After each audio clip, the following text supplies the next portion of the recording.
लेकिन अपने ही लोगों से कॉलोनियल मास्टर्स जैसा सलूक करना अच्छी बात नहीं है। आप भी हमारे में से ही निकले हैं, हमारी ही गलियों से आए हैं, हमारे ही इलाकों से आए हैं। अपने लोगों के दुश्मन ना बने। पाकिस्तान की सरकार ने आईएसआई को ये अलाउ कर दिया है कि वो पाकिस्तान में किसी भी शख्स की कॉल्स को ट्रेस या इंटरसेप्ट कर सकते हैं, यानी उसको रिकॉर्ड कर सकते हैं, उसको सुन सकते हैं और बाकी चीज़ें उसके साथ कर सकते हैं, डेटा हासिल कर सकते हैं किसी भी ऑफेंस की सूरत में। अब ये बड़ी वेग लाइन है कि ऑफेंस की सूरत में इसकी हम आगे इम्प्लीकेशंस डिस्कस करेंगे। ये हुकूमत ने कहा है कि मुल्क की नेशनल इंटरेस्ट में हमने ये डिसीजन लिया है कि आईएसआई को हम अलाउ करें कि वो किसी भी शहरी की कॉल्स ट्रेस या इंटरसेप्ट कर सकते हैं। अब आईएसआई की बात करें तो आईएसआई की जो प्राइमरी जिम्मेदारी है वो ये है कि मुल्क की सरहदों की हिफाजत, हर मुल्क की एक एजेंसी होती है, एक एजेंसी होती है जो होस्टाइल इंटेलिजेंस एजेंसी से लड़ती है और दुश्मनों को काउंटर करती है, जो फौज के साथ काम करती है। तो आईएसआई की वो जिम्मेदारी है, जैसे अमेरिका में सीआईए है या भारत में रॉ है। और अंदर जो इंटेलिजेंस एजेंसीज होती हैं जो ज्यादातर फोन टैप वगैरह करती हैं वो फेडरल एजेंसीज होती हैं। जैसे अमेरिका में एफबीआई है, पाकिस्तान में वो एफआईए है और हर मुल्क की वो इंटीरियर मिनिस्ट्री के अंडर आती हैं, होम मिनिस्ट्री के अंडर। लेकिन पाकिस्तान में चूंकि हमें पता है कि आईएसआई के पास बहुत ज़्यादा ताकत है, तो आईएसआई को ये ऑथराइज किया गया है कि वो शहरियों की कॉल रिकॉर्ड करे। वैसे अगर बाकी दुनिया में देखा जाए तो वो फेडरल एजेंसीज ये काम करती हैं, यानी एफआईए अगर पाकिस्तान में दूसरी दुनिया की तरह मामला चल रहे होते तो एफआईए ये काम करती। तो अब इसमें बहुत से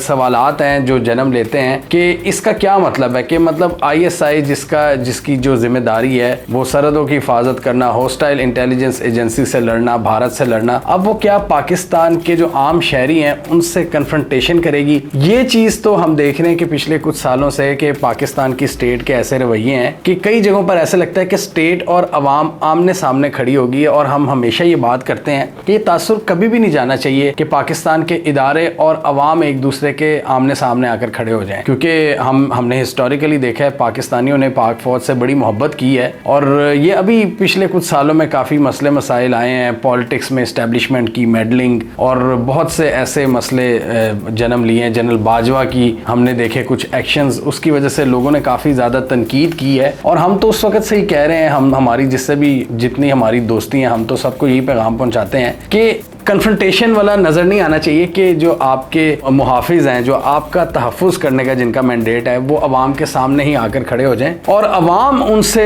इंटिमिडेट फील करे। ऐसा बिल्कुल भी नहीं होना चाहिए। तो इस तरह की चीज़ों से हुकूमत को परहेज़ करना चाहिए। और मैं देख रहा हूँ कि हर बुलेटिन में इसको बड़ा बढ़ा चढ़ाकर बताया जा रहा है। अब इसका क्या मतलब है कि आईएसआई को कोई ये नई इजाज़त मिली है, जैसे आज़म नज़ीर तारड़ ने भी ने कहा है, जो वज़ीर कानून है, उन्होंने कहा ये कोई नई चीज़ नहीं है, पहले भी ये होता था। ये एक लॉ के तहत हमने किया है, सेक्शन 54 के तहत किया है। और सेक्शन 54 यही कहती है कि किसी ऑफेंस की सूरत में बगैर वारंट किसी की गिरफ्तारी हो सकती है। तो उसको उस लाइन पर चलते हुए, यानी उन लाइंस के मुताबिक हमने ये अथॉरिटी ग्रांट की है आईएसआई को। अब ये चीज़ें डेफिनेटली पाकिस्तान में पहले भी होती रही हैं। अब आप समझ लें कि उसको एक लीगल प्रोटेक्शन दी गई है। मतलब अब हुकूमत ने खुद अलाउ कर दिया, ऑफिशियली कह दिया कि आप ये कर सकते हैं। और जो 18वें स्केल के ऑफिसर्स हैं या उससे ऊपर के ऑफिसर्स, वो ये काम कर सकते हैं, शहरियों की कॉल्स को ट्रेस कर सकते हैं। ये मामला बेसिकली तब उठा था 2022 में, जब हमने देखा था कि इमरान खान की ऑडियो कॉल्स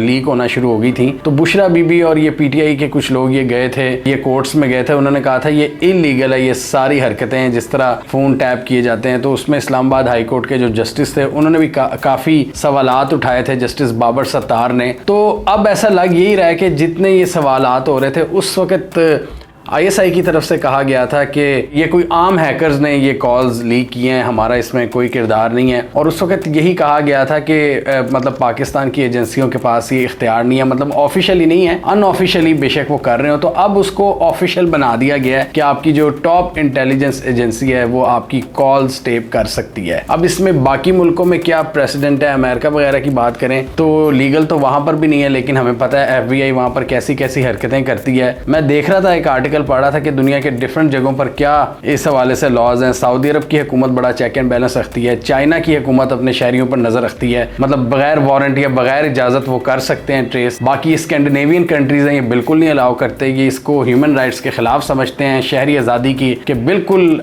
ये मुनाफी उसको समझते हैं। लेकिन पाकिस्तान में पहले इसको ऑफिशियल मतलब इस हवाले से कभी बात नहीं हुई थी, लेकिन आजम नज़ीर ताड़ा साहब का कहना है कि 97 के लॉ के मुताबिक और सेक्शन 58 के मुताबिक मतलब हमने ये अलाउ किया और ये चीज़ पहले से ही चल रही थी, यानी पहले से ही ये चल रही है कि अगर किसी ने कोई ऑफेंस किया है तो उससे पूछताछ की जा सकती है और उसकी कॉज भी ट्रेस की जा सकती हैं। अब इसमें एक और भी ये भी सवाल पैदा हो जाता है कि अगर किसी शख्स को आप बगैर वारंट गिरफ्तार करेंगे, अगर उसके हवाले से कोई शक है आपको, अगर आप समझते हैं कि वो नेशनल सिक्योरिटी के खिलाफ जा रहा है, तो उसमें फिर ये लोग आपका व्हाट्सएप भी एक्सेस कर सकते हैं, क्योंकि व्हाट्सएप को वैसे एक्सेस करना तो इतना आसान नहीं होता। लेकिन इसमें ये बहुत से मॉरल क्वेश्चंस अब उठेंगे कि अगर एक बंदा है उस पर शक है और वो पकड़ा गया है, तो उसकी व्हाट्सएप जब एक्सेस किया जाएगा तो उसकी फैमिली एंड फ्रेंड्स की जो बहुत ही प्राइवेट तस्वीरें हैं उनका क्या, तो उस बेस पर भी उसको ब्लैकमेल किया जा सकता है। वही पॉलिटिकल विक्टिमाइजेशन कि हमें यही डर है कि इसका कहीं पॉलिटिकली इसको मिसयूज ना किया जाए, कि जो आपके पॉलिटिकल ओपोनेंट्स हैं आप उन पे मुकदमात बनाना शुरू कर दें। मतलब आपने पकड़ा उसको शक की बिना पर, लेकिन वैसे कोई चीज निकल आई मोबाइल पे तो उसकी बुनियाद पर पकड़ लिया। तो ये एक निहायत इमोरल चीज है, इसको बिल्कुल भी नहीं होना चाहिए। बाकी पूरी दुनिया की बात करें तो ये जो अमेरिका की इंटेलिजेंस एजेंसीज हैं ये भी सर्वेलेंस के हवाले से बदनाम है। विकीलीक्स ने और जूलियन असांज ने इनकी कितनी चीज़ों को एक्सपोज किया था, और एडवर्ड स्नोडन ने बताया था आपको कि किस तरह आपका एक एक्टिविटी, ऑनलाइन एक्टिविटी ट्रेस होती है। ये जितने भी आपके सोशल मीडिया के प्लेटफॉर्म्स हैं ये सारा डेटा प्रोवाइड करते हैं, सारा नहीं तो जहां पर भी CIA को ज़रूरत पड़ती है तो वो डेटा हासिल करती है फेसबुक वगैरह से। तो ये एक बहुत बड़ा पुराना इशू है अमेरिका में, तो इस हवाले से बड़े अरसे से बहस हो रही है। 2014 में ये बहस शुरू हुई थी अमेरिका में, और 10 साल बाद अब पाकिस्तान में फाइनली ये चीज़ अब डिस्कशन में आ रही है कि किस हद तक आज़ादी होनी चाहिए और सर्वेलेंस किस हद तक शहरियों को मुतासिर कर सकती है। अब स्टेट के नुमाइंदे तो ये कहते हैं कि हम ये नेशनल सिक्योरिटी के नाम पर कर रहे हैं। यहाँ पर यह भी सवाल पैदा होता है कि नेशनल सिक्योरिटी में मतलब आपने अवाम को भी उसी नज़र से देखना है, आम अवाम को, या ये सिर्फ दहशत गर्दों के लिए, TTP वगैरह के लिए, ये उनके एंगल से आप इसको इस तरह उस पैराए में देखेंगे। क्योंकि हमने देखा था जब पाकिस्तान में धमाके वगैरह हो रहे थे तो ये TTP वगैरह के लोग ये टेलीग्राम का बड़ा इस्तेमाल करते थे। तो उस वक्त हमारी जो एजेंसीज थी, लॉ एनफोर्समेंट एजेंसीज, उन्होंने इस पर बड़ा काबू पाया था कि किस तरह इसको रोक सकते हैं। तो टेलीग्राम पर हमने बैन लगाया था और दूसरी चीज़ों पर। तो उस वक्त जो कॉल टैपिंग है ये दहशत गर्दों वगैरह की, ये तो की जाती थी, और पाकिस्तान में मतलब टू बी ऑनेस्ट हर मतलब बड़े अरसे से हो रही है, क्योंकि ये PTA से सिस्टम कनेक्टेड होता है, और PTA जो आपकी टेलीकम्युनिकेशन एजेंसीज हैं उनके साथ इंटीग्रेटेड होती है। तो PTA गवर्नमेंट के अंडर होती है, तो गवर्नमेंट ने अगर ISI को अलाउ किया है तो ISI उनसे ये सारा डेटा ले सकता है, और ISI पहले लेती थी। लेकिन अब ये सवाल पैदा होता है कि पहले तो अब चलो दहशत गर्दों की हद तक ये चीज़ चल रही थी, अब नेशनल सिक्योरिटी के पैराए में क्या चीज़ आती है? क्या आप किसी को भी, एक आम बंदे को, एक आम शहरी को पॉलिटिकल बेसिस पर उसको निशाना बना सकते हो? ये चीज़ है जो मुझे डिस्टर्ब कर रही है, और ये बिल्कुल भी नहीं होना चाहिए। इसके हवाले से एक फाइन लाइन ड्रॉ होनी चाहिए, चीज़ों को ब्लर नहीं रखना चाहिए कि किस हद तक जाएगी आपकी सरकार, किस हद तक नहीं जाएगी। कॉल टैपिंग, इंटरसेप्ट करना,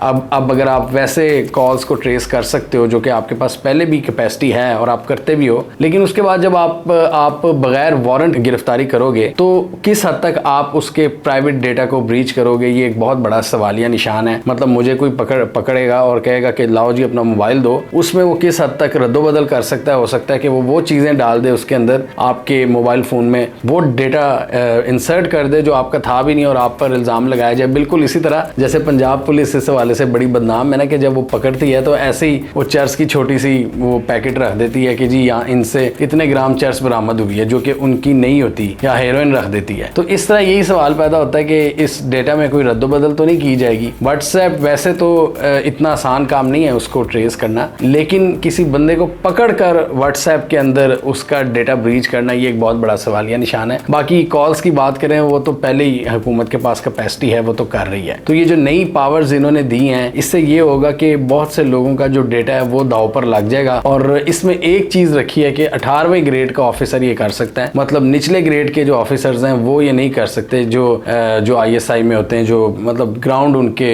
सिपाही होते हैं, कुछ सिविलियंस होते हैं, कुछ मिलिट्री के होते हैं, ज़्यादा सिविलियंस ही होते हैं ISI में। तो वो ये चीज़ किस हद तक अपनी पावर को यूज़ करेंगे और कहीं पावर का मिस यूज़ तो नहीं होगा, ये बहुत बड़े सवालिया निशान है। हुकूमत का ये कहना है कि हम सेक्शन 54 के तहत ये अलाउ कर रहे हैं इंटेलिजेंस एजेंसी को, और ये कोई नई चीज़ नहीं है, और वाकई ये कोई नई चीज़ नहीं है। अब फ़र्क ये है कि उनको एक लीगल कवर मिल गया है। अब हुकूमत ने इजाज़त दे दी है कि वो इस तरह की कॉल्स ट्रेस कर सकते हैं, और उनके मुताबिक उनका पॉइंट ऑफ व्यू ये है कि इससे दहशत गर्दाना कार्रवाइयों को रोकने में मदद मिलेगी, और पाकिस्तान की जो नेशनल सिक्योरिटी है वो जो दाव पर लगी हुई है उसको रोकने में, मतलब नेशनल सिक्योरिटी के पॉइंट ऑफ व्यू से ये बहुत इंपॉर्टेंट है कि हम अलाउ कर दें, हर तरह की पावर दे दें। तो हम ये देख रहे हैं कि इस वक्त काफ़ी ज़्यादा लॉ इन्फोर्समेंट को पावर्स दी जा रही हैं। लॉ इन्फोर्समेंट के अलावा इस तरह के लॉज बनाए जा रहे हैं जो डायरेक्टली शहरियों के खिलाफ जाते हैं। अभी पिछले दिनों पंजाब हुकूमत ने ये जो डेफेमेशन बिल बनाया था कि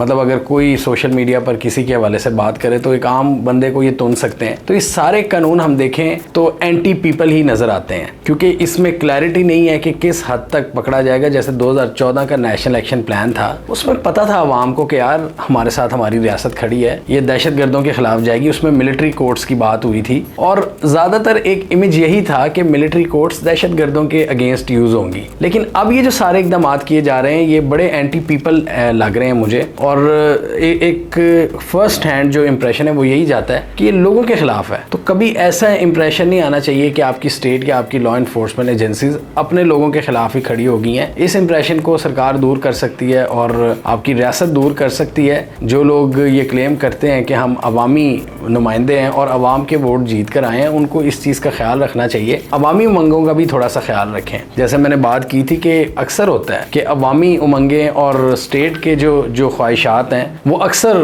क्लैश कर जाती हैं, और उनमें अक्सर इख्तलाफ आता है, और उस इख्तलाफ को कौन ख़त्म करता है? अवामी नुमाइंदे। अभी तो हमें यही नहीं पता कि हमारे असल अवामी नुमाइंदे कौन हैं। तो अगर वो अवामी नुमाइंदे हों तो वो इस तरह के स्वीपिंग इकदाम ना करें। मेरे हिसाब से इसमें डिस्कशन होनी चाहिए, कंसल्टेशंस होनी चाहिए, हमारी रियासत को बैठना चाहिए लोगों के साथ मिलकर, बजाय कि स्वीपिंग कानून बनाई जाओ। और जिस कानून से, हर कानून से ये बू आती है कि ये एंटी पीपल है। आपको लोगों के साथ मिलकर बैठना चाहिए, डॉक्टर्स के साथ, टीचर्स के साथ, मीडिया पर्सन्स के साथ, हर शोबे ज़िंदगी के लोगों के साथ। आपके पास, हमने मान लिया आपके पास पूरे पाकिस्तान के रिसोर्सेज हैं, आप पावर में हैं, आप लोगों से इंगेज करें। आप हर तबके के लोगों को, नुमाइंदों को बुलाएं, वुकला को बुलाएं, डिस्कशन करें लोगों से, इंटेलेक्चुअल्स को बुलाएं, और तब कोई रूल सेट करें। ये वन साइडेड नहीं होना चाहिए। आपको रूल्स बनाने पड़ेंगे। पाकिस्तान इस तरह नहीं चल सकता। इसी तरह चलता रहा, ये जो स्टेट समझ रही है कि हमें बहुत ज़्यादा बैकलैश आ रहा है, ट्विटर को बंद कर दो, डेफेमेशन लॉ ले आओ, किसी की कॉल ट्रेस कर लो, ये पता लगता है ना कि ये सारे लोगों से टकरा रहे हैं। तो अगर लोग बाज नहीं आ रहे तो लोगों से बातचीत करें, बजाय कि आपने डंडा पकड़ा हुआ है और आप उस डंडे को चलाने से रोक नहीं रहे। आपको ये डंडा साइड पे रख के मुज़ाकरात करने पड़ेंगे, टेबल पे बैठना पड़ेगा हमारे साथ। मसले इस तरह हल नहीं होंगे अपने शहरियों को मारी जाओगे। ये रेजिस्टेंस इस तरह कम नहीं होनी 24 करोड़ लोगों की। हर जंग का एंड होता है मुज़ाकरात। इस वक्त ऐसे लग रहा है कि पाकिस्तान की स्टेट अपने ही लोगों से हालत जंग में है, अपने ही लोगों को नेशनल सिक्योरिटी थ्रेट समझ रही है। इसके पीछे क्या रीजन है? इसके पीछे सोचना पड़ेगा कि कोई बहुत बड़ा ब्लंडर हुआ है किसी से, उसको हल करें, वो आमने सामने बैठकर हल होगा। कोई नया मुआहदा करें लोगों के साथ। वन साइडेड कानून बनाते जाएंगे तो ये सारी चीज़ आपके हाथ से निकल जाएगी, और रेत की तरह आप अपनी ग्रिप को लूज कर देंगे। जिस तरह रेत हाथों से स्लिप होती है ना, इस तरह आप पाकिस्तान में अथॉरिटी खो रहे हैं। लेकिन आप समझते हैं कि आप सख्त कवानीन के ज़रिए लोगों पर राज करेंगे। ऐसा नहीं हो सकता। ब्रिटिश एम्पायर भी यहाँ से भाग गया था एक दिन, उससे पावरफुल तो कोई चीज़ नहीं थी। लेकिन अपने ही लोगों से कॉलोनियल मास्टर्स जैसा सलूक करना अच्छी बात नहीं है। आप भी हमारे में से ही निकले हैं, हमारी ही गलियों से आए हैं, हमारे ही इलाकों से आए हैं। अपने लोगों के दुश्मन ना बने।